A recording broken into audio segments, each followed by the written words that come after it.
कि जब Mecca Medina में हिंदू प्रवेश नहीं कर सकते, लेकिन ओ छोरा सुन ले लाला, कुंभ में मुसलमानों की दुकानों पर बैन लगा दिया गया है। विश्व के सबसे बड़े धर्म आयोजन महाकुंभ की शुरुआत हो चुकी है और इसके साथ ही साधु और महात्माओं का, साथ ही भक्तों का समागम एक साथ प्रयागराज के तट पर हो रहा है। और आए दिन इस महाकुंभ के प्रयागराज के तट से नई नई खबरें सामने आ रही हैं। हाल ही में अभी चर्चा में चल रहे हैं गौरी गोपाल आश्रम में उपदेश देने वाले श्री अनिरुद्धाचार्य जी महाराज, और वे विशेष रूप से अपने एक तीखे बयान के लिए बहुत ज्यादा चर्चा में हैं।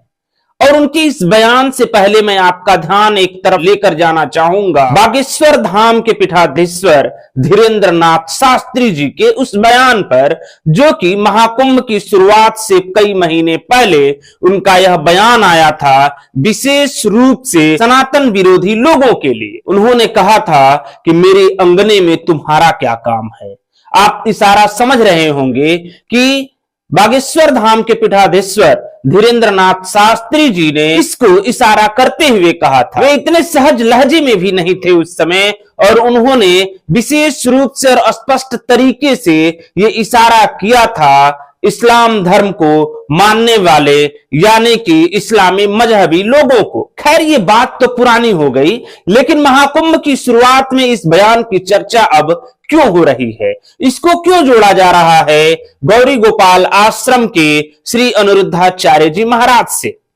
जोड़ा इसलिए जा रहा है कि गौरी गोपाल आश्रम में श्री अनिरुद्धाचार्य जी महाराज उपदेश दे रहे थे, प्रवचन दे रहे थे, और वहां पर भक्तों और उनके बीच संवाद चल रहा था। उसी में एक भक्त उनसे पूछता है कि आप तो साधु संत हैं, महात्मा हैं, तो आपको इस्लाम को मानने वाले लोगों से, यानी कि मुस्लिम मजहब के लोगों से आपत्ति क्यों है?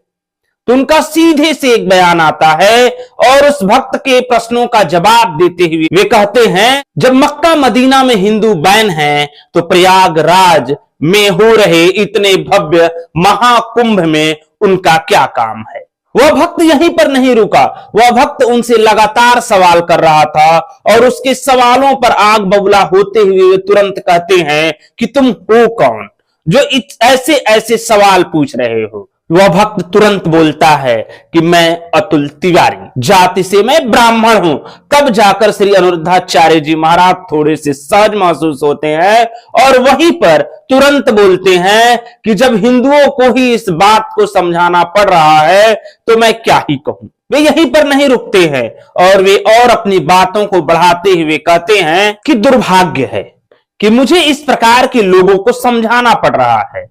और जैसे ही के इस जवाब के बाद वह भक्त अतुल तिवारी नाम का शख्स जब उनसे एक और सवाल पूछता है तो कहते हैं कि ज्यादा अगर आपको हमदर्दी है, आप उन सब से अपने घर में चाय की दुकान खुलवा लीजिए। वहां पर वो भक्त बोलता है और फिर एक और सवाल पूछता है कि यह मेरा अंतिम सवाल है, यदि आपका प्रवचन सुन के 2-4 लोगों का भला हो जाए तो क्या दिक्कत है? तो श्री अनिरुद्धाचार्य जी महाराज बोलते हैं कि दिक्कत कोई नहीं है, लेकिन उनकी पहचान कैसे होगी? तो वह भक्त फिर से एक सवाल पूछता है और कहता है कि अगर शरीर का कोई भाग खराब हो जाए तो पूरे शरीर को नुकसान पहुंचाने की क्या जरूरत है? तो श्री अनिरुद्धाचार्य जी महाराज कहते हैं कि आखिर में उनकी पहचान कैसे होगी? तो आप उनको कैसे पहचानोगे? आप ही बताओ।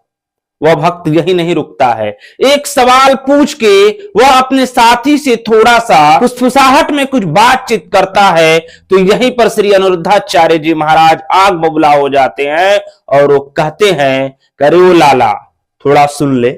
इसी लहजे में वो लगातार उस भक्त से बातचीत करते रहते हैं। गौरी गोपाल आश्रम में श्री अनिरुद्धाचार्य जी द्वारा जो प्रवचन काल चल रहा था वह पता नहीं कब प्रश्न काल में बदल गया। संदेह होने लगे प्रश्नों में, संदेह होने लगे जवाबों में, लेकिन जवाब भी आता है, मार्गदर्शन भी होता है।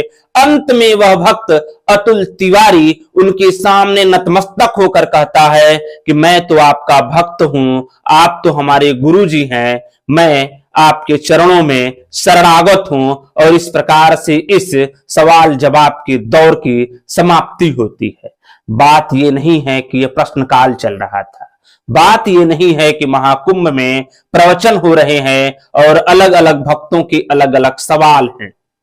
बात यह है कि एक विशेष मजहब के खिलाफ ये जो इस प्रकार की मुहिम चलाई जा रही है, यह कहां तक उचित है, क्या यह सही है या गलत है। श्री अनिरुद्धाचार्य जी का वह कोट कि जब मक्का मदीना में हिंदू बैन है तो प्रयागराज में हो रहे महाकुंभ में मुस्लिम समुदाय के लोग बैन क्यों न हो, या उनकी यहां पर क्या जरूरत है। इस वक्तव्य से आप कितने सहमत हैं, कमेंट सेक्शन में जरूर बताएं। आज के लिए बस इतना ही। मैं संजीव महादेवा, पेशे से बेरोजगार, शौक से पत्रकार। जय हिंद सरकार। और आप देख रहे हैं प्राइम इंडिया समाचार।